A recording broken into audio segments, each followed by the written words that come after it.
So hey everyone, welcome back to the Shining Star. Please like and subscribe my channel to watch more videos. तो आज हम unboxing करेंगे LCD writing tablet, जो मुझे तो 200 rupees का पड़ा है, बट इसके रेट्स मतलब चेंज भी हो सकते हैं.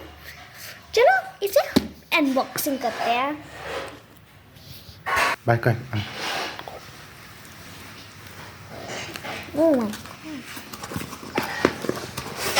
ये देखिए, इसके अंदर कोई पेपर नहीं होता, चाक नहीं होता, मतलब वेस्ट नहीं होता.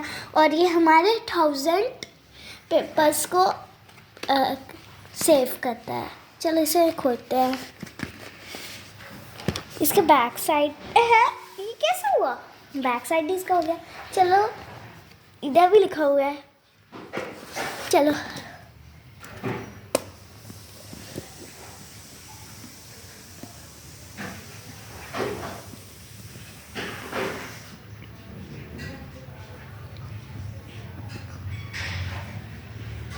वो इसके नीचे भी डॉट डॉट डॉट डॉट हो गए. चलो अगर आपको इसे मिटाना नहीं है ना, तो ये बैक साइड इसका लॉक बटन भी है. हम इसे अगर लॉक करेंगे तो फिर ये डिलीट का बटन जितनी बार भी दबाओगे लेकिन डिलीट नहीं होगा. चलो अब इसे लॉक कर देते हैं. Bye bye. Please like and subscribe my channel to watch more videos.